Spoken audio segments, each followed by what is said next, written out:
So okay, yes, we are live now. Jai Hind, everyone, and sorry for getting delay. Actually, we are approx 10 minutes delay today due to some reason. I'm sorry.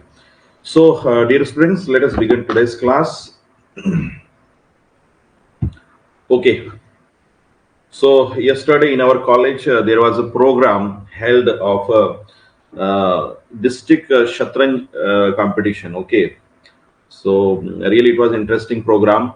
So हमारे जीवन में भी हमें जो है शतरंज के खिलाड़ी की तरह जो है सोचना चाहिए, चाल चलनी चाहिए, आना चाहिए ना. शतरंज का खेल जो है yesterday I realized that it is really very useful for our brain development as well as our to improve our thinking power, thought process. So how many students play this game, Shatranj? Chess. In English, you can say chess. Yes. Okay, it's okay, fine. Uh, see.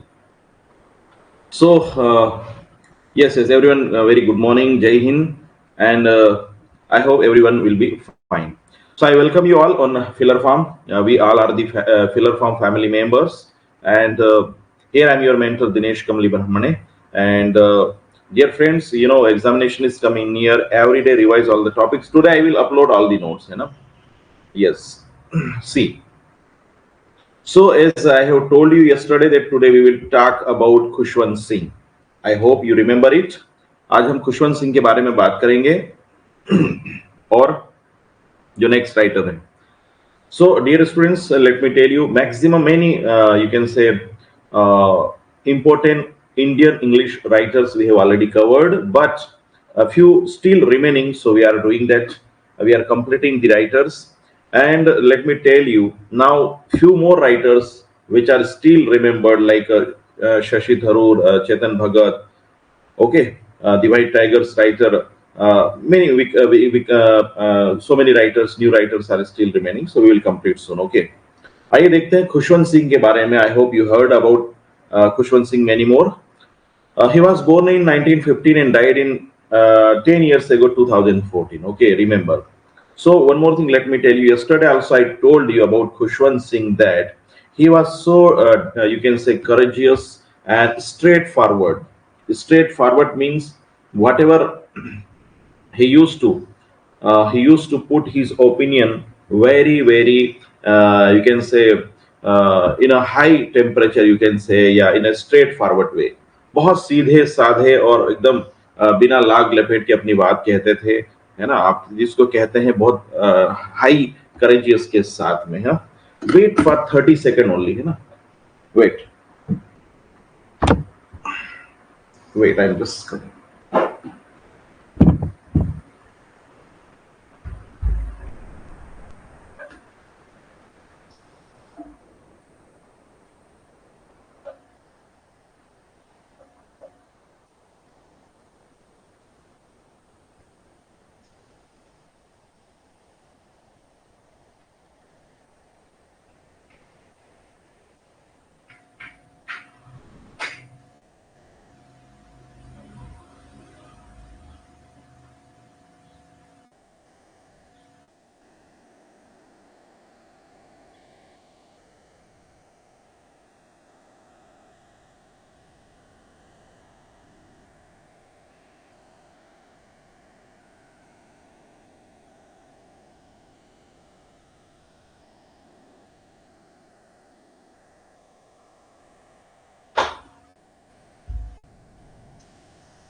C.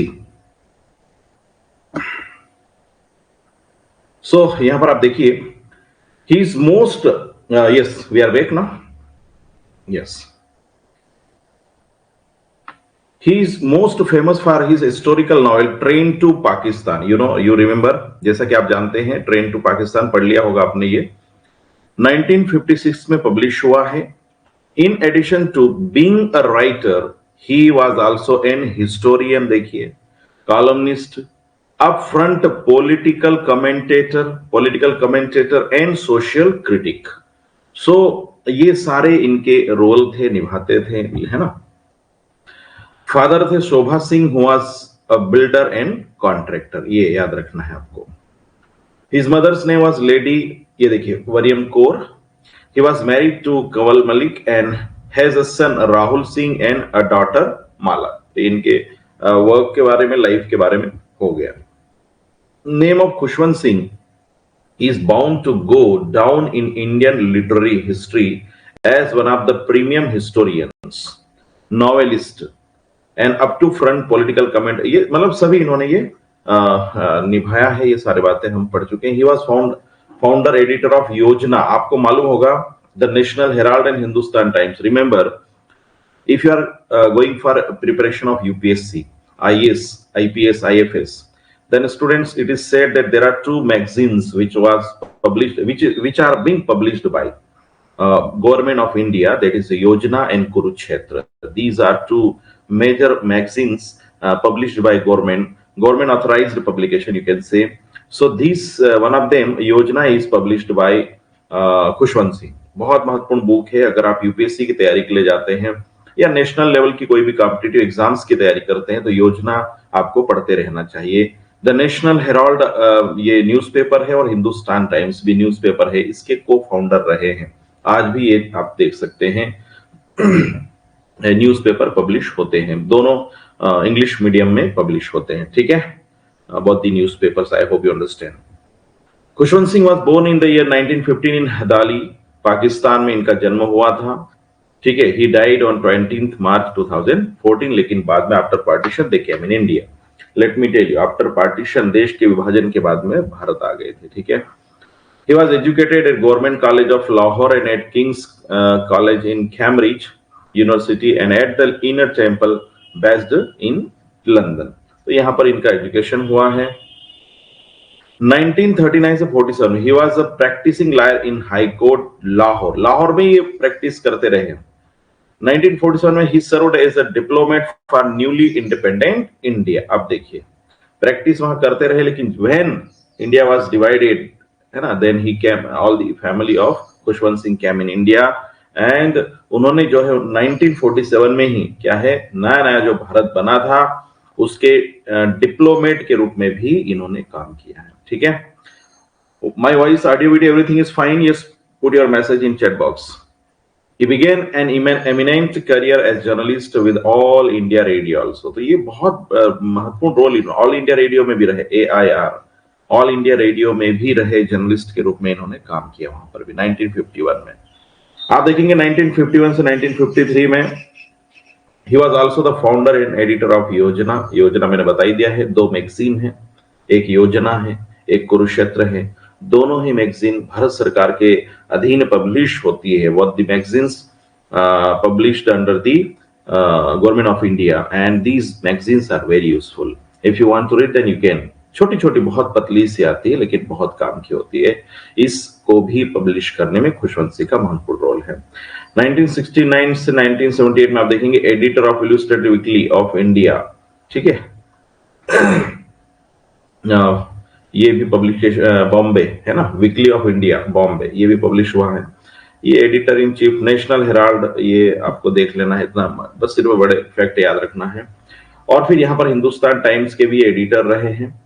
His Saturday column with malice towards one and all, ये देखिए, इनका एक column आता था, है ना, one and all in the Hindustan time is the by far one of the most well liked column of the day.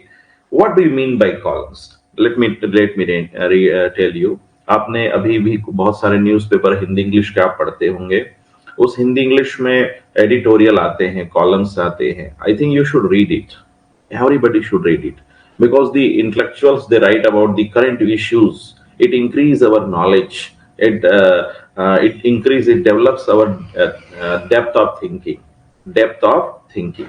So we should read it. तो columnist थे हिंदुस्तान टाइम में, इनके कॉलम छपते थे, है ना.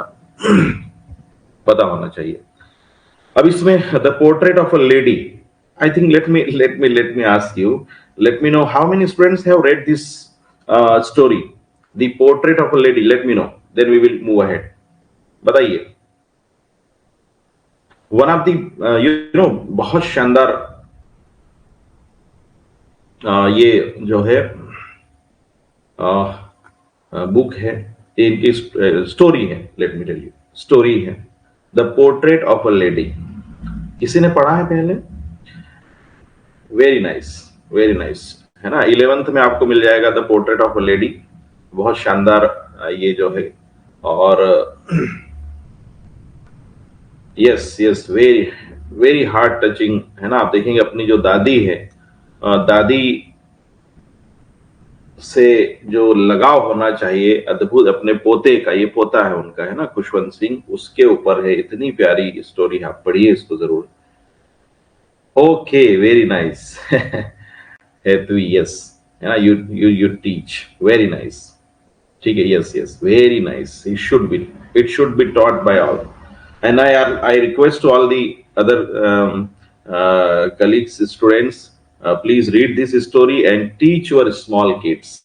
Teach your small kids. The portrait of a lady is one of really my heart touching, because truly speaking, let me remind you, actually, unfortunately, I have also lost my mother when I was just 4 to 5 years old. Unfortunately, I have lost. So I was being looked after by my grandmother and grandfather, really. And actually father was also there, but जो दादा दादी का ही सबसे बड़ा लाड़ प्यार रहा। तो ये स्टोरी बहुत मेरे करीब भी है ना। तो ये देखिए, this story will brief you about the life of the writer with his grand mother. ठीक है, ये पूरी जो बुक है, स्टोरी है, वो किस बारे में है? राइटर और उनकी जो ग्रैंड मदर है उनके बारे में है। ग्रैंड मदर का कितना रोल होता है ये मैं भी जान सकता हूँ, सभी के घरों में होती है, लेकिन आजकल हमारे दो छोटे परिवार होते जा रहे और साथ ही बिछड़ते जा रहे हैं। तो उसमें ये कहीं ना कहीं रिश्तों में भी कहीं ना कहीं दूरियां बढ़ती जा रही है ना। बहुत सारे लोग गांव में रहते हैं और जो पढ़े लिखे लोग हैं वो समझदार हो जाते हैं, ज्यादा पढ़ लिख जाते हैं तो शहरों में शिफ्ट हो जाते हैं, और जो बड़े बुजुर्ग है वो गांव में ही रह जाते हैं। तो जो बच्चे हैं वो कहीं ना कहीं उनके साथ दूरियां बन जाती है। ठीक है, जबकि होना, हालांकि बहुत सारे लोग अभी भी अपने साथ रखते हैं, साथ में रखना भी चाहिए। ठीक है, चलो। All the beautiful and emotional moments are present in this story. The story tells about the beautiful relationship that writer had with his grandmother.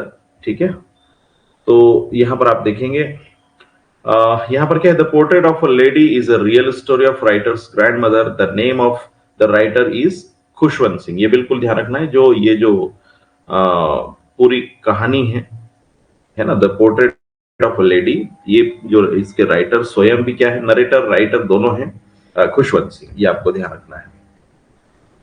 His grandmother was an old lady. देखिए, his grandmother was an old lady.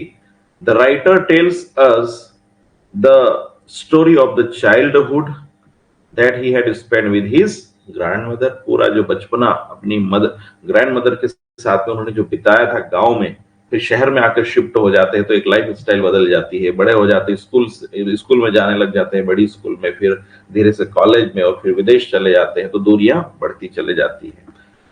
तो वो सारी एक journey को बताया गया है इन्होंने। The writer has explained his relationship with his grandmother over the years. ठीक है, he thinks about her daily activities.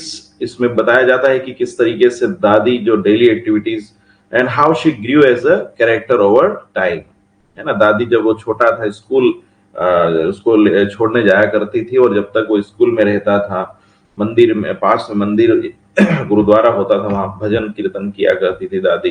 रास्ते में जो पक्षी है आप देखेंगे, बर्ड्स है, उनको जो है गेहूं या दाने दिया करती थी, है ना, बहुत सारे। तो ये बहुत सारे उसके, और माला जपना, है ना, दादी के हाथों में हमेशा माला हुआ करती थी।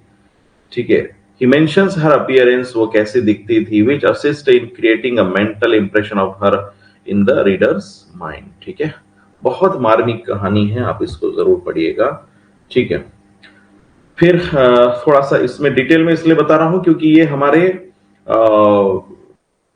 ट्रेडिशन से भी रिलेटेड है, हमारे रिलेशंस, हमारे जो अपने अपने जिन्हों हम कहते हैं दादा दादी, जो हमारे अमूल्य धरोहर है, उनके बारे में हम बात करते हैं, इसलिए इसको थोड़ा सा डिटेल में डिस्कस करना जरूरी है। ठीक है। The themes can be interpreted as spanning many stages of the author's life. ठीक है। पूरे जो थीम हम देखें तो अलग अलग उनके जीवन के जो स्टेज है, बचपन है, फिर थोड़े बड़े हो जाते हैं, फिर और थोड़े बड़े हो जाते हैं, स्कूल, स्कूल से फिर कॉलेज, कॉलेज से यूनिवर्सिटी, ऐसा वो सब। During childhood the key themes were seem to be innocence, admiration and love between a grand mother and her grandson. तो बचपन में उनकी जो ग्रैंड मदर है और जो ग्रैंडसन है खुशवंत सिंह, है ना, उनके बीच में जो एक अद्भुत लगाव वाला जो रिलेशन है ना, उसके बारे में हमें पता चलता है। During the author's stay in the city, बाद में ये सिटी में शिफ्ट हो जाते हैं। तो however the two are liked by themes of separation and unfamiliarity. अब क्या होता है यहाँ पर, when they settled down, when parents of Khushwant Singh they settled down in city, तो खुशवंत सिंह और उनकी ग्रैंड मदर को भी वहां ले जाया जाता है। यहाँ पर क्या है कि वो है तो सही, साथ में ही है, लेकिन कहीं ना कहीं सेपरेशन या अनफैमिलियरिटी बढ़ती है यहाँ पर। ठीक है। आप शुरू में देखेंगे तो बहुत आपस में उनका खेलना, वो उनको स्कूल की पढ़ाई और जो होमवर्क है वो करवाया करती थी दादी, लेकिन बाद में जो है फिर वो इंग्लिश मीडियम स्कूल में उसको रख दिया जाता है सिटी में। इंग्लिश मीडियम में उसको समझ में नहीं आता था कि होमवर्क क्या करवाना है, कैसे करवाना है, तो इंग्लिश उसको समझ में कम आती थी। दूसरा, म्यूजिक उसको पढ़ाया जाता था सिटी में, जो कि उसको ग्रैंड मदर को पसंद नहीं था, म्यूजिक ठीक नहीं है, ऐसा ये बहुत सारी बातें थी, है ना। Finally following his return from abroad, फिर एब्रॉड चले जाते हैं वो। The dominant subject appears to be a sense of reunion as well as a bitter sweet ending। bitter sweet ending हम देखेंगे क्या है। ठीक है। तो यहां पर क्या है, to sum up, in the portrait of lady the writer and his grand mother had a beautiful bond between them and loved each other. तो पूरे हम देखते हैं कि इस पूरी कहानी में जो राइटर है और ग्रैंड मदर है, उनके बीच में एक अद्भुत, बहुत सुंदर जो बॉन्ड है ना, जुड़ाव है, लगाव है, वो दिखाई देता है। और उनके एक दूसरे के प्रति प्रेम को यहाँ पर एक माँ के प्रति, है ना, जो दादी माँ है उसके प्रति अपने पोते के प्रेम को दिखाया गया है, और दादी का लगाव अपने बच्चों के प्रति उसको दिखाया गया है। ठीक है। The story tells us how beautiful relationship can become between a grandson and grand mother. तो इसके माध्यम से अल्टीमेटली ये बताया जाता है कि बच्चे कोई भी कैसे अपने ग्रैंड मदर से, कोई भी ग्रैंडसन अपनी ग्रैंड मदर से कैसे रह सकता है, आप क्या ख्याल रख सकता है, ध्यान रख सकता है। ठीक है। और दूसरा यहाँ पर एंडिंग ऐसे होती है कि जब वो वापस आते हैं तो उन्हें पता चलता है कि जो ग्रैंड मदर है वो अंतिम स्टेज पर है और फाइनली वो पास्ड अवे हो जाती है ना, उनकी डेथ हो जाती है। ठीक है। तो ये मार्मिक स्टोरी, आप इसको जरूर ध्यान देंगे। इसके बारे में नेक्स्ट हमारे रहेंगे नीरज सी चौधरी, है ना। नेक्स्ट हमारे राइटर है नीरज सी चौधरी। ही वाज, ठीक है, नीरज सी चौधरी, यस। वेट,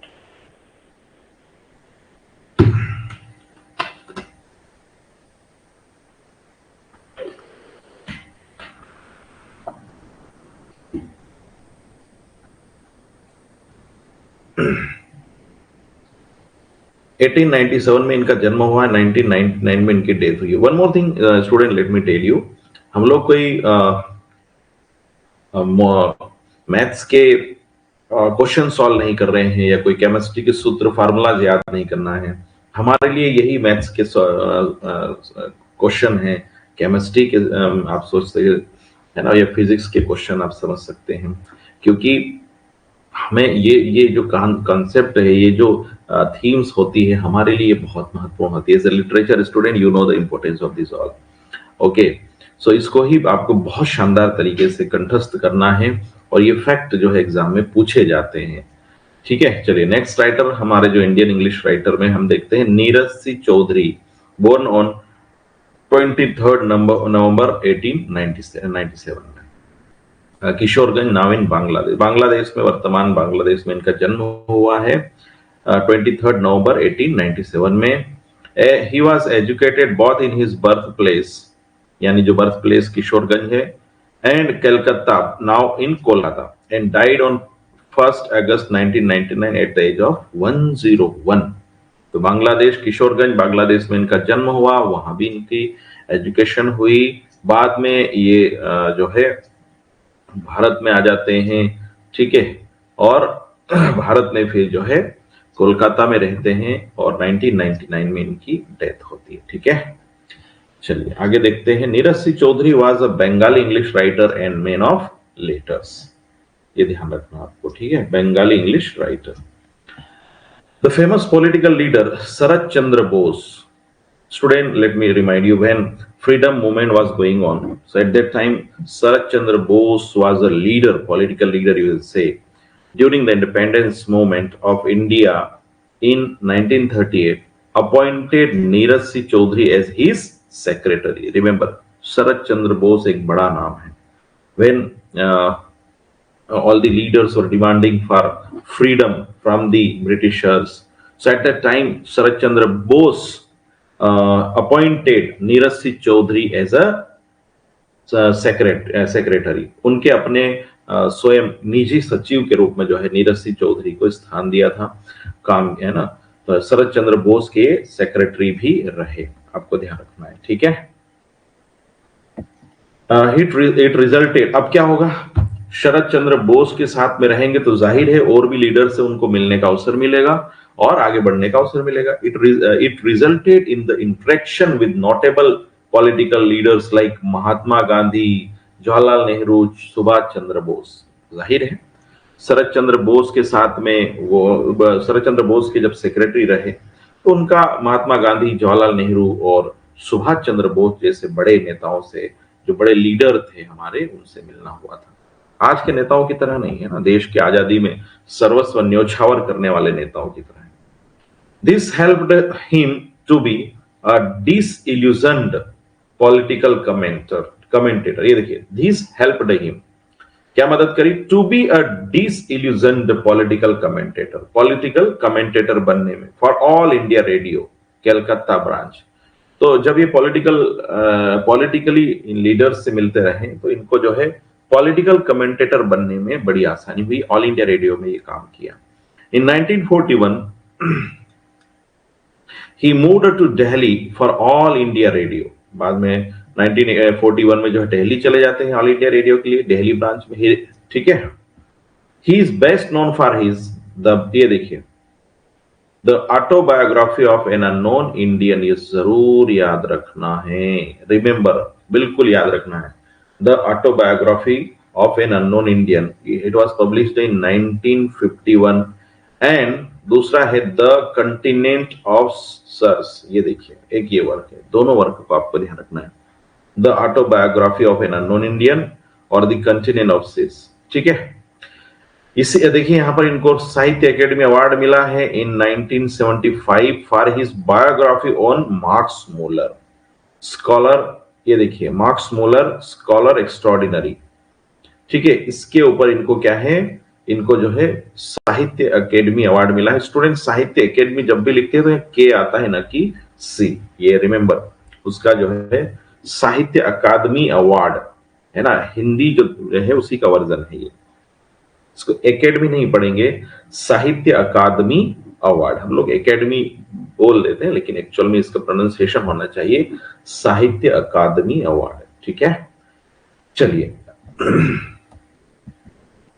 ये देखिए, thy hand great anarch is an autobiographical sequel to the autobiography of an unknown Indian. तो ये देखिए, ऑटोबायोग्राफिकल का मतलब क्या है, इनकी स्वयं की ऑटोबायोग्राफी है ना, आत्मकथा है।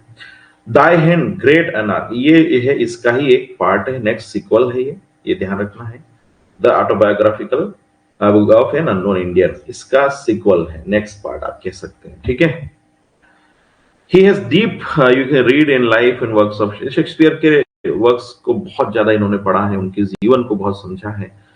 वीएस नायपाल साहब ने इनके बारे में क्या कहा, देखते हैं। Said about the autobiography of an unknown Indian, क्या कहते हैं कि नो बेटर अकाउंट ऑफ ये देखिए, penetration of Indian mind by the west and by extension of the penetration of one culture by another will be और now can be return. मतलब इस तरीके से उन्होंने तारीफ करी है कि इस तरीके का वर्क जो है और नहीं लिखा जा सकता, जिन्होंने बहुत शानदार तरीके से ईस्ट वेस्ट है ना कॉम्बिनेशन का वर्णन किया है। मेजर वर्क्स में आप देखिए इनके नीरज सिंह चौधरी के वर्क जो है the autobiography of unknown Indian 1951 में पब्लिश हुआ है। It records his life from his birth in 1897। ठीक है, तो यहां से इनके जीवन को 1897 में जब इनका जन्म हुआ था तब से जो है ये रिकॉर्ड करता है।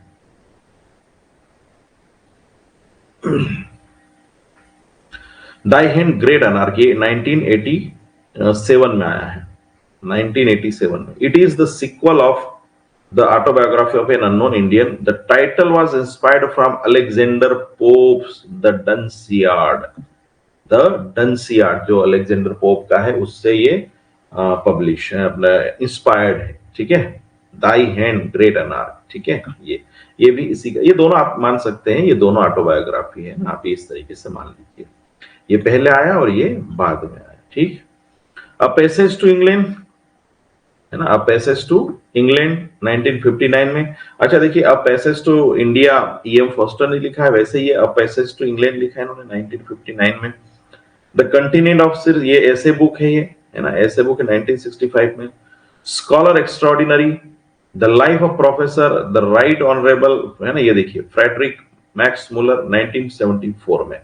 स्कॉलर एक्स्ट्राऑर्डिनरी, तो ये जो है मैक्स मुलर के बारे में इन्होंने लिखा है 1974 में। ठीक है, साहित्य अकादमी अवार्ड इनको मिला था। तो यहाँ पर इसमें कोई ऐसा वर्क हम इसको हम डिस्कस कर सकते हैं, आप इसमें थोड़ा सा डिटेल में जा सकते हैं। ठीक है, लेकिन अभी इतना इनके ऑटोबायोग्राफी के बारे में ही है, पूरा इनके लाइफ के बारे में, तो इस वर्क को आप देख सकते हैं। ठीक है, बेसिक चीजें आपको पता होना चाहिए, कहाँ जन्म हुआ है, क्या है, कौन कौन से मेजर वर्क्स हैं। ठीक है, सोशल स्कॉलर, ये देखिए इनको मैक्स मुलर के लिए साहित्य अकादमी अवार्ड मिला। तो क्वेश्चंस इतने में भी कई सारे बन सकते हैं। I hope you understand. ठीक है, चलिए, one more thing let me ask you, please put your message in chat box that you are present. P लिखिए सारे लोग please. When you join the class, leave P, है ना, write P in chat box so that I can come to know that whoever have joined the class। ठीक है, yes, ताकि मुझे पता चल जाए। चलिए, बहुत ज्यादा स्पीड तो नहीं है, लेट मी नो। बहुत स्पीड तो नहीं है।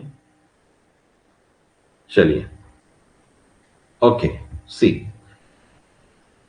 ठीक है,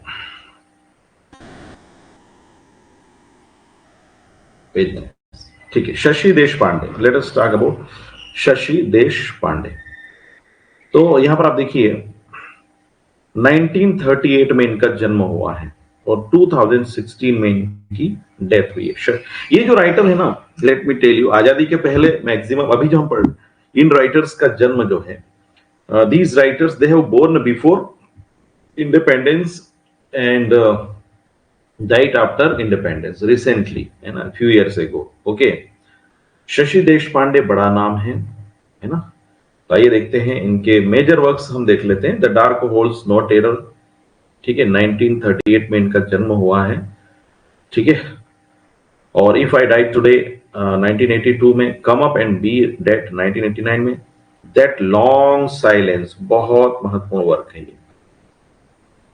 The Unavoidable Silence of an Indian Woman 1989, Unavoidable Silence of an Indian Woman, Small Remedies in the Country of Deceit, Roots and Shadows, ये सारे वर्क्स हैं शशि देशपांडे के। ठीक है, तो ये क्या है, Shashi Deshpande is an award winning Indian novelist है। She is a recipient of the Sahitya Akademi award for the novel That Long Silence in 1990। ठीक है, तो 1989 में इसको लिखा था, लेकिन इनको अवार्ड मिला, साहित्य अकेडमी अवार्ड, साहित्य अकादमी अवार्ड इनको मिला 1990 में। स्टूडेंट, साहित्य अकादमी अवार्ड मिलना भी अपने आप में बहुत बड़ी बात है। ठीक है, आप देखेंगे she was born in Karnataka, कहां जन्म हुआ था इनका, कर्नाटक में, and known as daughter of Kannada. ये देखिए, daughter of Kannada, Kannada daughter के रूप में इनको जाना जाता है। She published her first collection of short stories in 1978 and her first novel the dark holds no terror, है ना, the dark holds no terror, और ये पब्लिश हुआ था 1980 में। ये क्या है, शॉर्ट स्टोरी कलेक्शन है, रिमेंबर, यही तो क्वेश्चन बन सकते हैं। Who is called daughter of Kannada, है ना, Shashi Deshpande. The dark holds no terror is a short story fiction ऐसे, व्हाट इज दिस, तो it is a short story collection, ठीक है। और the that long silence, who won the Sahitya Akademi award, तो ये सारे कहीं भी क्वेश्चन बन सकते हैं। हर फैक्ट अपने आप में क्वेश्चन है। One more thing let me tell you, change your mind, change your mind. जैसे ये पूरा पेज है, ये क्वेश्चन ही अपने आप में है ना, कौन है शशि देव, हर फैक्ट अपने आप में ऑप्शन है। जो नए क्वेश्चंस जो फ्रेमिंग हो रहे ना, आप ये सारे पॉइंट्स को क्वेश्चन की तरह सोचिए। Again let me remind you, इसमें क्वेश्चंस की तरह सोचिए और उसमें से क्रक्स निकाल के वो क्वेश्चंस बना देंगे। इज इट क्लियर, यस और no, what I am telling, what I am trying to tell you, ठीक है। Yes, she was awarded Padma Shri also, remember Padma Shri. Which one, what is the rank of this award, let me know, third, fourth, tell me, in 2009, ठीक है, 2009 में इनको पद्म श्री भी मिला है, बड़ा नाम है। Her novel shadow play was shortlisted for the Hindu Literary Prize in 2004। ये देखिए, shadow, yes yes 4,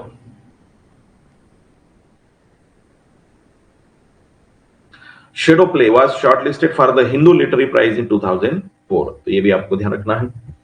in 2015 she resigned from her position on Sahitya Akademi general council, है ना, ये देखिए जनरल काउंसिल में थी, लेकिन उन्होंने क्या है, शी रिफ्यूज्ड, रिजाइंड, है ना, यहां से रिजाइन कर दिया, एंड रिटर्न हर साहित्य अकादमी अवार्ड 2015 में। आई होप, अगर आप लोग, हालांकि आज से इट वाज जस्ट बिफोर, है ना, 9 years एगो, है ना, तो आप लोग उस समय अवेयर थे या नहीं थे, लेकिन थोड़ा सा एक इश्यू बना था, उसमें जो है शशि देश पांडे और कुछ और लोगों ने अपने जो अवार्ड बैक किए थे, ठीक है। 2015 में जो है साहित्य अकादमी अवार्ड इन्होंने रिटर्न कर दिया था, हालांकि 2016 में इनकी डेथ हो जाती है, ठीक है। She joined the protest against, ये देखिए, Academy's perceived inaction and silence on the murder of M.M. Kalaburagi. ये देखिए, M.M. कलबुर्गी जो थे, उनका मर्डर हो गया था, उसके ऊपर अकादमी को लेकर के ये कहीं ना कहीं इश्यू बना था, तो जो है इन्होंने रिजाइन कर दिया था। Shashi Deshpande denied accepting that she is a feminist writer. वो अपने आप को डिनाई करती है कि मैं फेमिनिस्ट राइटर हूं, मैं फेमिनिस्ट, केवल ओनली फेमिनिस्ट राइटर नहीं हूं। क्या कहा उन्होंने इसके तर्क में, क्या उन्होंने आर्ग्यूमेंट दिया कि I don't like to call myself a feminist writer, I don't like to call myself a feminist writer, I say I am a feminist but I don't like to propagate an ism, feminism. Yes, I am a feminist, है ना। आप देखेंगे बहुत सारे works इनके जो है, that long silence, अभी हमने देखा इनका जो वर्क्स है, टाइटल ही नाम है unavoidable silence of Indian women which is portrayed in the novel.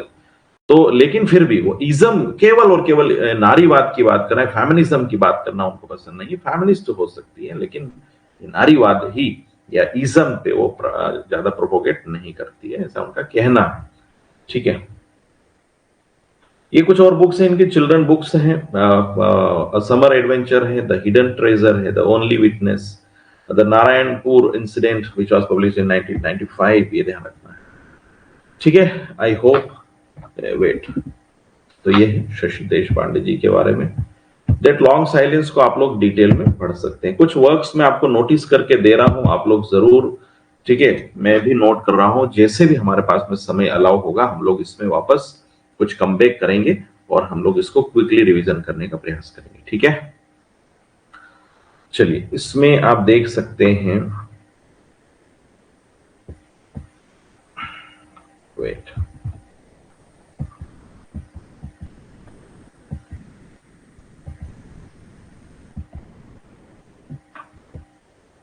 ठीक है।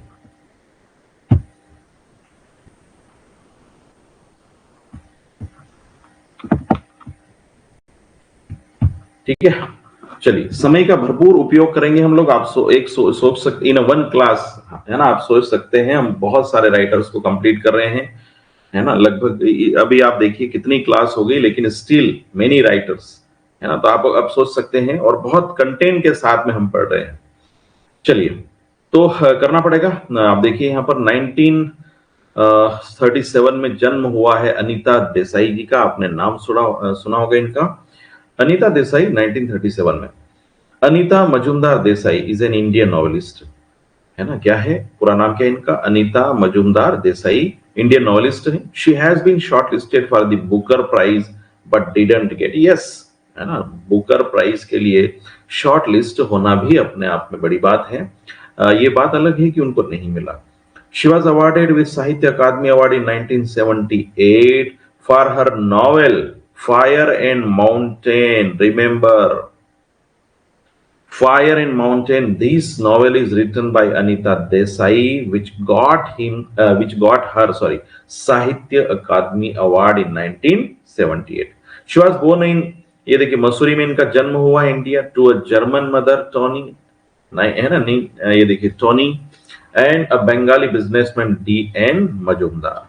हर हस्बैंड अश्विन देसाई, उनके हस्बैंड का नाम क्या है? Ashwin Desai. Also has written a book between eternities, ये देखिए, eternities, ideas on life and the cosmos. ठीक है,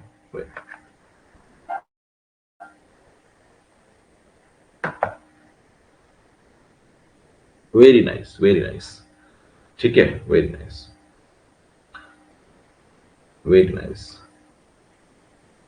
इनको अवार्ड मिले हैं, साहित्य अकेडमी अवार्ड मिला है फायर एंड माउंटेन के लिए 1978 में। Short listed for Booker prize for clear light of the, ये देखिए, बुकर प्राइज के लिए इनको शॉर्ट लिस्ट किया गया था। किसके लिए? Clear light of the day, clear light of the day 1980। In custody 1984 में आया ये वर्क, और फास्टिंग फिस्टिंग 1999 में, ये देखिए 1999 में।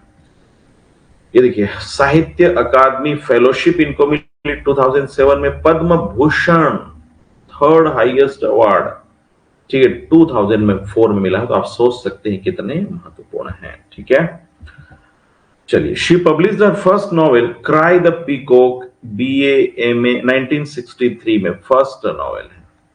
और आपको मालूम होगा कि क्राई द पीकॉक जो है, I hope you have read it in PG level, MA वगैरह में बिल्कुल पढ़ाया जाता है। Cry the peacock Anita Desai ji का पढ़ा है ना? Yes, yes, let me know, have you ever read it? किसी ने पढ़ा है इसको? बिल्कुल पढ़ा होगा, क्योंकि ये कॉलेज में होता ही होता है ना, सिलेबस में आपको मिलेगा। क्राई द पीकॉक ये पहला इनका नॉवेल है, ये आपको ध्यान रखना है। ठीक है, then she considers clear light of the day 1986 her most autobiographical work. ये जो वर्क है clear light of the day 1986 में, इसको ये क्या है? अपना ऑटोबायोग्राफिकल वर्क मानते हैं, as it is said during her coming of age and also the same neighbourhood in which she grew up, है ना। तो इसमें जो कहानी है, ठीक है, वो कहीं ना कहीं इनके लाइफ से रिलेटेड लगती है। उसमें जो कैरेक्टर है, थीम है ना, वो सब कुछ जो है इनके जिंदगी से भी वैसा ही परिस्थितियां थी, तो इसलिए ऑटोबायोग्राफिकल वर्क कहते हैं। इन 1984 में she published in custody, she published in custody about an Urdu poet in his declining days, अंतिम दिनों में, है ना, अंतिम दिनों में इन कस्टडी इन्होंने लिखा था। ठीक है, हर नॉवेल द जिगजैग वे, एक नॉवेल इनका the zigzag way is set in 20th century Mexico, 20th century Mexico में ये सेट हुआ है। Zigzag Way appeared in 2004 and her latest collection of short stories the artist of disappearance. ये देखिए जिगजैगवे की setting Mexico में है, 20th सेंचुरी मेक्सिको की है। अब सेटिंग वर्ड मैंने आपको समझा दिया है, आज बन रही है। जैसे कोई मूवी हम देखते हैं, मूवी आज बन रही है 2024 में, लेकिन कहानी बताएंगे वो 100 साल पुरानी, और बताएंगे कुरुक्षेत्र की, है ना, बताएंगे किसी और देश की, ऐसा होता है, यही है ना। I hope you understand. ये द आर्टिस्ट ऑफ डिसअपियरेंस ये शॉर्ट स्टोरीज कलेक्शन है, ध्यान रखना है। She has written 10 novels and many short stories. Her collection of stories for children the peacock, ये देखिए स्टोरी कलेक्शन है, छोटे छोटे बच्चों के लिए, आप बिल्कुल बच्चों को पढ़ने के लिए बोल सकते हैं। The peacock garden, cat on a house boat and village by the sea. ये देखिए विलेज बाय द सी, ये सारे जो है, ये देखिए the peacock garden, cat on a house boat and village by the sea, ये सारे जो है बच्चों के लिए स्टोरीज इन्होंने लिखी है अनीता देसाई ने। Major works of Anita Desai, sorry यहां पर जो है गलत लिखा गया है, इसको आप जो सही कर लेना, अनीता देसाई, ठीक है।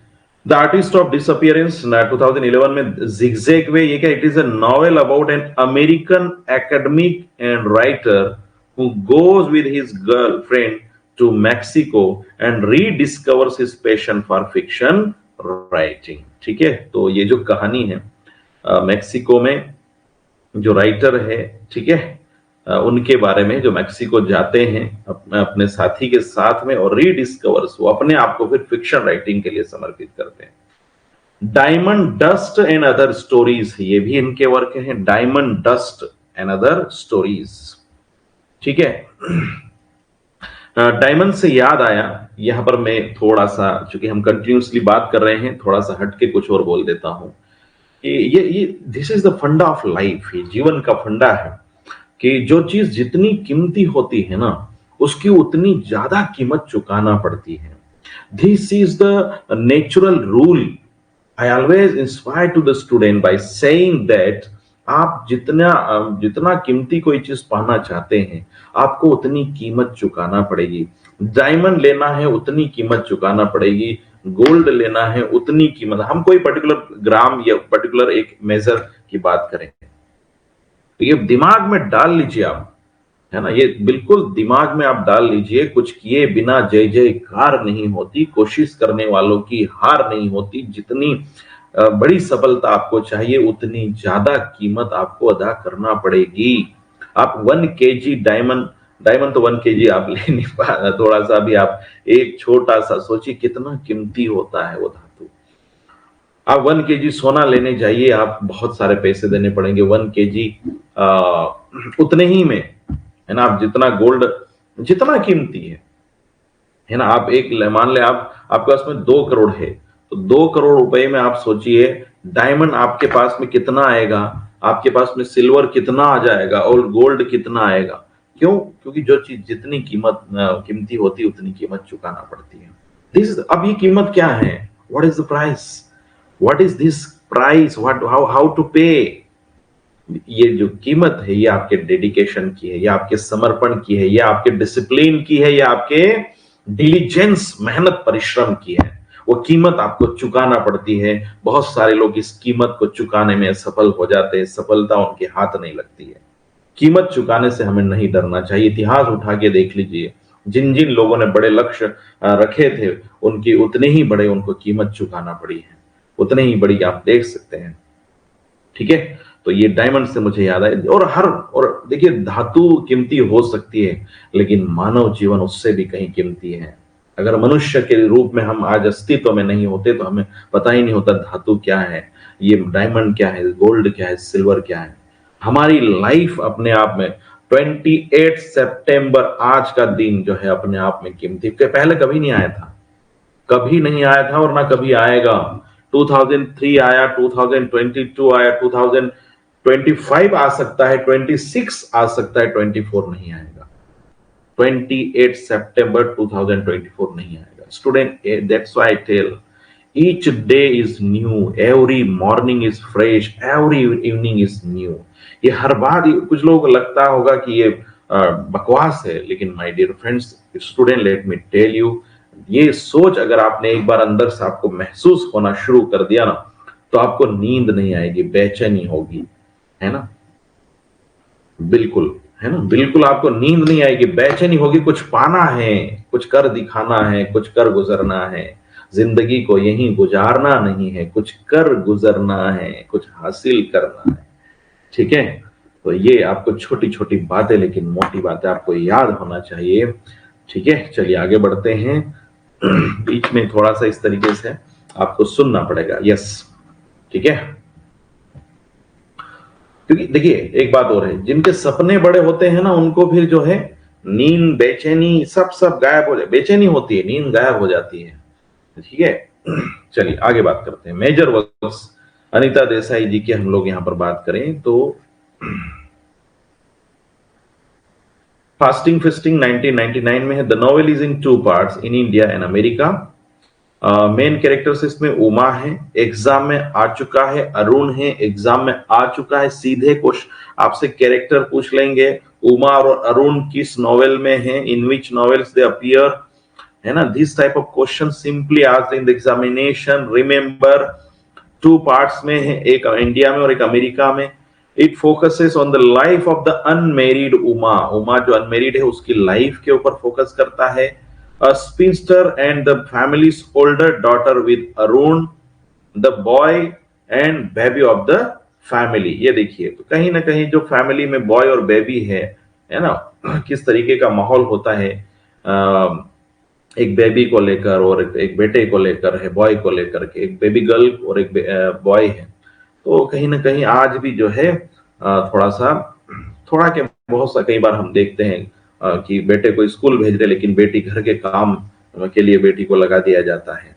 कई बार बेटे बड़े होते हैं, आज भी आंखों के सामने कई बार देखने में आ जाता है कि बेटा बड़ा है, लेकिन घर के सारे काम उसकी छोटी बहन करती है। बड़ी विडंबना है ना? इस सामाजिक जो बने हुए हैं, बुरा मत मानिएगा, लेकिन मैं ऐसी, क्योंकि मेरे पास भी 2 ट्विंस है, तो मैं कभी नहीं चाहूंगा कि मेरी बेटियां ऐसा, बराबर दोनों को जो है, बेटा और बेटी दोनों को बराबर का दर्जा है। ठीक है? चलिए, जबकि बेटी का दर्जा और ऊपर है मेरी नजर में, है ना? मेरी सोच थोड़ी अलग है। जर्नी टू इथाका देखिए 1995 में, ठीक है? ये वर्क आया है 1995 में, journey to Ithaca. Baumgartner Bombay, ये जो वर्क आया है ये 1983 में आया है। ठीक है? चलिए देखिए, लिटरेचर में जो है ना, लिटरेचर यही है, हम पढ़ते लिटरेचर है, लेकिन हमारे जीवन के पहलू भी वैसे ही है। क्योंकि जो राइटर है, writer is also part of our society. Yes or no, agree और नॉट? हम बात करते, कभी मेरी बात, कभी समाज की, परिवार की, कभी आपकी, आपको लगता होगा ये तो मेरे परिवार में ऐसा होता है। बहुत सारी बातें हम जब करते हैं, लिटरेचर की बात करते हैं, कोई राइटर कुछ कहता है तो लगता है यार ये, जैसे हमने the portrait of a lady पढ़ी खुशवंत सिंह का, हमें लगता है हाँ ये दादा दादी के साथ हम भी ऐसा, हमारा एक लगाव रहा है, महसूस होता है हमें। लिटरेचर हमारे करीब है, लिटरेचर हमारे जिंदगी जीना सिखाता है। Let me tell you, agree और नॉट, टेल मी, एग्री और not, let me know. That's why I'm telling you, have close, you can say, be very close to the literature. Literature will make your life bright, your sharp your thinking, and make your future very bright. So be very close to the literature, I am telling you, okay? चलिए, major works में और देखेंगे तो इन custody, it was published in 1984। 1984 the novel is set in India, है ना? कहां पर setting इसकी? इंडिया में। It focuses on the decline of Urdu language, है ना? अनीता देसाई जी ने जो उर्दू लैंग्वेज में कहीं ना कहीं डिक्लाइन आया, डाउनफॉल आया, उसके बारे में लिखा है। मेन कैरेक्टर इसमें देवान शर्मा, याद रखना, देवान शर्मा है इसमें इन कस्टडी में। बाकी देखिए, ये देखिए नूर क्या है इसमें, जो कैरेक्टर है, अदर कैरेक्टर में उर्दू पोएट है ना? नूर इसमें कैरेक्टर, ये भी आपको पता होना चाहिए। मुराद जो है कोल्ड, कोल्ड नहीं कह सकते, क्लोज फ्रेंड होगा, है ना? टाइपिंग मिस्टेक है। क्लोज फ्रेंड ऑफ दीवान, ये ध्यान रखना है, दीवान शर्मा। सिद्दीकी देखिए देवान फेलो लेक्चरर है ये, है ना? All the characters very important. तो आपको जो है सोचिए, मेरा ये प्रयास है कि सारे राइटर्स के सारे वर्क्स, जो मैक्सिमम जो बड़े वर्क्स इंपॉर्टेंट है, उसको हम एटलीस्ट कुछ तो डिस्कस करें। Is it clear? नेक्स्ट है इनका the village by the sea 1982 में। It is an Indian family story set in a small village called Thul. ये देखिए है ना, थूल या थल इन वेस्टर्न इंडिया, इस विलेज की बात करता है ये। The village by the sea है ना, सी के किनारे पर है। यस, मेन कैरेक्टर है लीला इसमें, आप देखेंगे द विलेज बाय द सी में 13 इयर्स एंड हर ब्रदर हरी। लीला है और दूसरा कौन है, हरी, उसका भाई जो है यहाँ पर आपको दिखाई देगा। ठीक है, got it, everything is fine, yes or no? बिल्कुल आप पढ़िए, रिवीजन करिए, घर पे अपने शॉर्ट नोट्स बनाइए, पीडीएफ शेयर करो उसको, प्रिंट निकालिए, पढ़िए, बार बार पढ़िए, प्रैक्टिस करिए student, let me tell you. ठीक है, देखते हैं clear light of day. Clear light of day, it was published in 1980। ये क्या है, ये नॉवेल है और प्राइमरीली इसकी जो सेटिंग है ये क्या है, ओल्ड दिल्ली में। इसकी सेटिंग कहां पर है, ओल्ड दिल्ली में है। The story describes adults moving back into their lives through out the novel. पूरे नॉवेल में जो एडल्ट्स, जो कैरेक्टर्स हैं, moving back into their lives, ठीक है, वो अपने जीवन में फिर से लौट कर आते हैं, किस तरीके से उसको दिखाया गया है। The novel is split into 4 sections, 4 section है, कवरिंग द दास फैमिली। कौन सी फैमिली डिस्कस की गई है इसमें, दास फैमिली के बारे में डिस्कस किया गया है।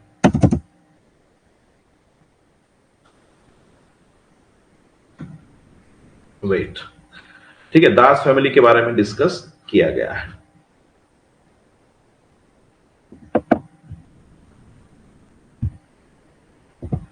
चलिए, दास फैमिली है ना, कौन सी family, Das family. Set at various times during partition on old Delhi, the tension between Hindu and Muslim. तो ये भी आपको यहां पर मिलेगा। It is a partition, Hindu Muslim जो थीम है उसके ऊपर बेस्ड है, तो कहीं ना कहीं पार्टीशन नॉवेल की श्रेणी में आ जाता है। Clear light of day, in this novel quotes from various poets are used as. ये बड़ी बात है, क्वेश्चन बन सकता है किस नॉवेल में कोटेशंस लिए गए हैं अलग अलग। तो टीएस इलियट्स के कोटेशन भी आपको यहां मिलेंगे, और टीएस इलियट के कोटेशन कहां से, the waste land and Burnt Norton, है ना, ये जो इनके वर्क है, द वेस्टलैंड बहुत फेमस है, यहां से इनके वर्क में मिलता है। Alfred Tennyson, lord Byron, Mohammad Iqbal और डीएच लॉरेंस, मोहम्मद इकबाल और डीएच लॉरेंस। तो ये इनके वर्क के जो है आपको कोटेशन जो है मिलते हैं क्लियर लाइट ऑफ डे में, है ना, ये ध्यान रखना है। ठीक है, गेम्स एट ट्विलाइट 1978 में, cat on a house boat, ये सारे वर्क है। आप सोचिए, इतना डिटेल में हम चले जाएंगे तो आप सोचिए कहां से क्वेश्चन छूटेगा हमारा। Fire on the mountain, very, है ना, इट रिवील्स नंदा कोल्स। ये देखिए कौन है, Nanda Kaul's. Fire on the mountain, monthly feelings, ये motherly feelings, insult and in, ये देखिए helplessness of alienation for second state. ठीक है, तो ये नंदा कोल जो है उनकी मदरली फीलिंग्स की इंसल्ट के बारे में यहाँ पर है। कैट एंड हाउस बोट है। Where shall we go this summer, एक ये वर्क है इनका। It describe psychological condition of Sita's mind. ठीक है, तो यहाँ पर जो है सीता के माइंड के बारे में है। द पिकॉक गार्डन है। बाय बाय ब्लैक बर्ड है। वॉइसेस इन द सिटी है, एक ये वर्क आया है। इसमें माइजरेबल कंडीशन ऑफ, ये देखिए, मिरोडे, Monisha and Anita in Calcutta city. ठीक है, उनके जो है बहुत बुरी स्थिति थी, उनको जो है इसमें बताया गया है। क्राई द पिकॉक जो नेक्स्ट वर्क है जिसको हम डिटेल में डिस्कस करेंगे। ठीक है, cry the peacock, I hope you understand. ठीक है, आज के लिए इतना काफी है। चलिए, is there any question? Yes, ठीक है। So let me tell you, कई बार थोड़ा, ठीक है, it happens that one more thing, we have, it is a 24th writer, Indian English novelist we are talking। उसके अलावा और कुछ और राइटर्स है जिसको हम डिस्कस करेंगे, है ना। मेरा प्रयास है कि जितनी जल्दी हम करें, लेकिन बहुत ज्यादा फास्ट करने से भी जो है क्वेश्चन छूट सकते हैं। सारे बेसिक फैक्ट हमारे पास में बहुत अच्छे से होना चाहिए। ठीक है, और जो सिलेबस को भी हम लोग कवर करेंगे। तो अनिता देसाई जी के बारे में हमने जाना। क्राई द पिकॉक को कल हम डिटेल में पढ़ेंगे। ठीक है, चलिए, तो आज के लिए इतना काफी है। Wish you all the best, thank you very much. और पीडीएफ अपलोड कर दी जाएगी, तो आप लोग जो है उसको रिवीजन करिएगा, ठीक है। I am leaving the class, it's okay, it's fine, yes or no, tell me. Yes, it's fine, yes.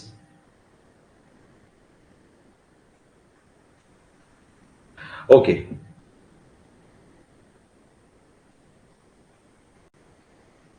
Yes, I am leaving the class, okay. चलिए, fine, okay, thank you, have a nice day, good day. चलिए, wish all the best, thank you.